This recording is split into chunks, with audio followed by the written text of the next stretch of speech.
Assalamualaikum warahmatullahi wabarakatuh. Bismillah, alhamdulillah, wassalatu wassalamu ala rasulillah wa ala alihi wa ashabihi wa mawalah, amma ba'du.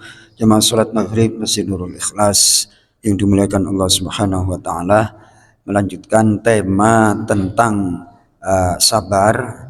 Ada banyak uraian dari berbagai kitab yang ditulis oleh para ulama tentang sabar.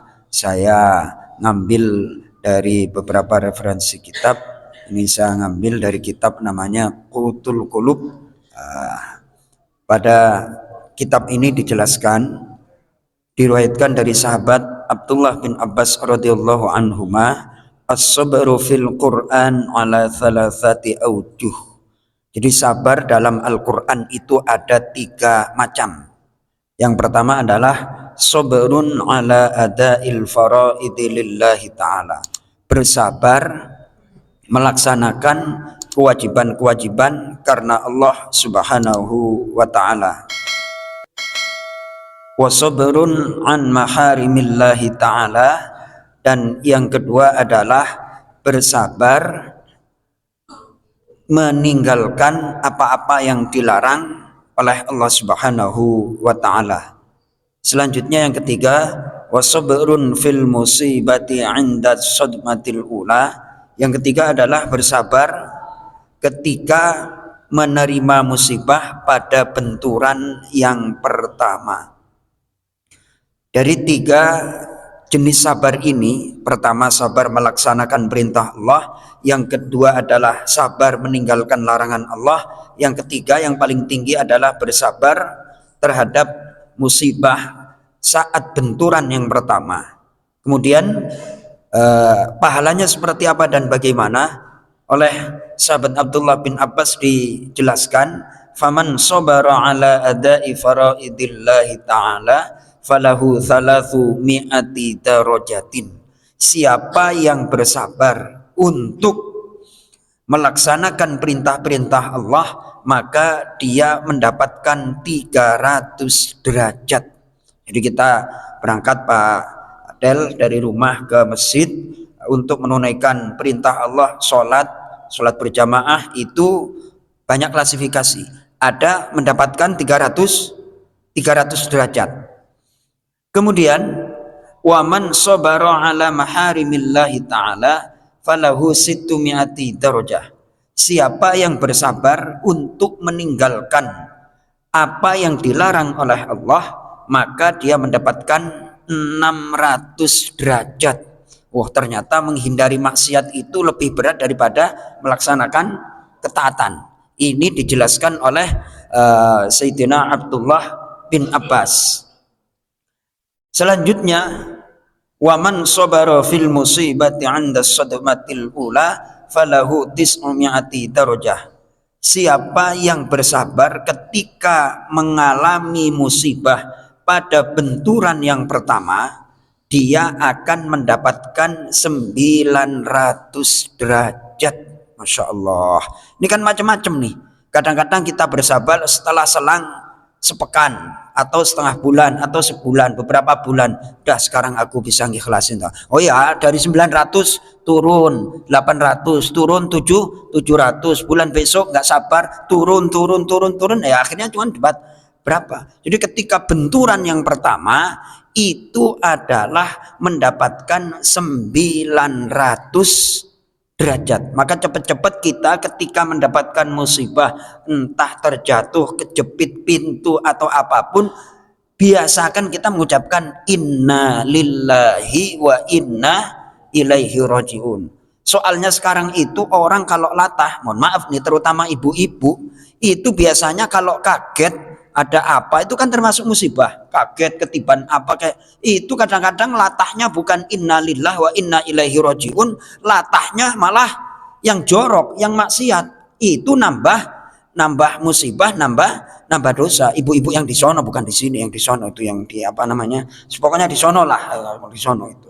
Jadi demikian, harus kita terbiasa mengucapkan inna lillahi wa inna ilaihi rajiun. Dijelaskan di dalam hadis Rasulullah sallallahu alaihi wasallam, siapa yang bersabar ketika benturan yang pertama, kemudian berdoa, Allahumma jurni fi musibati wa akhlifni khairan minha.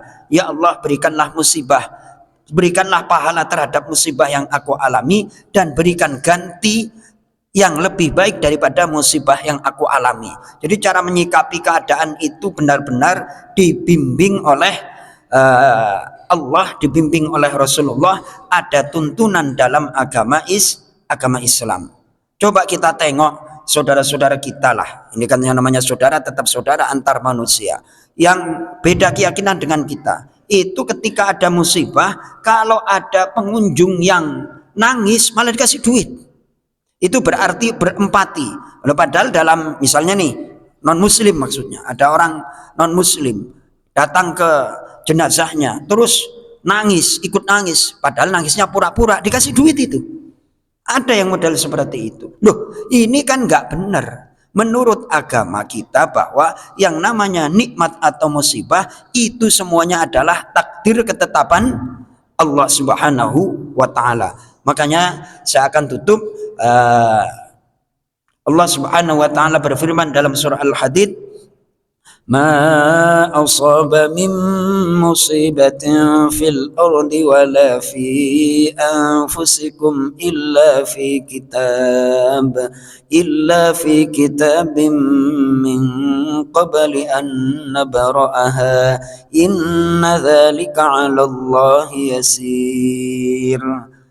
Apapun yang menimpa engkau wahai manusia, baik ma asaba min musibatin, apapun yang menimpa suatu musibah baik di bumi maupun pada diri kalian, itu benar-benar sudah tertulis di dalam kitab sebelum diwujudkan ke bumi.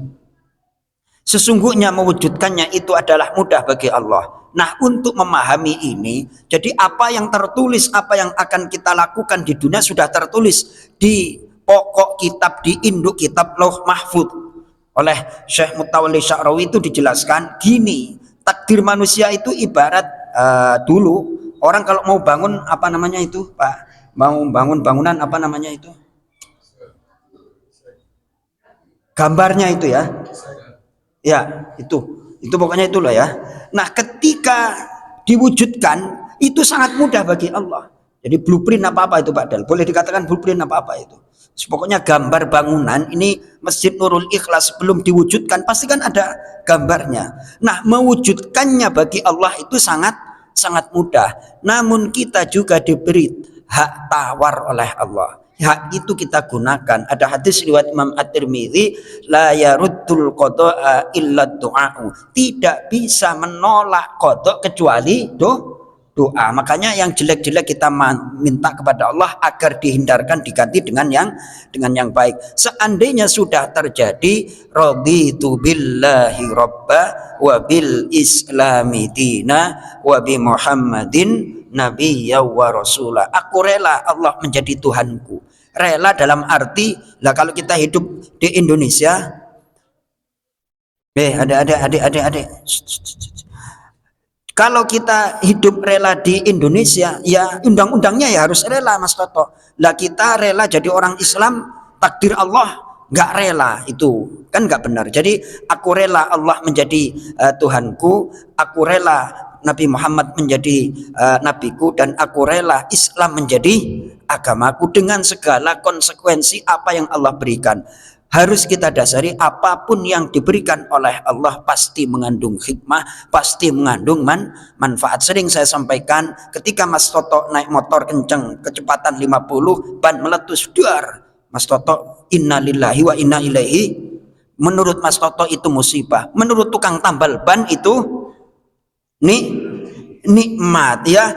Dengan adanya musibah kadang orang dapat nikmat, itulah hikmahnya. Mudah-mudahan bermanfaat. Assalamualaikum warahmatullahi wabarakatuh.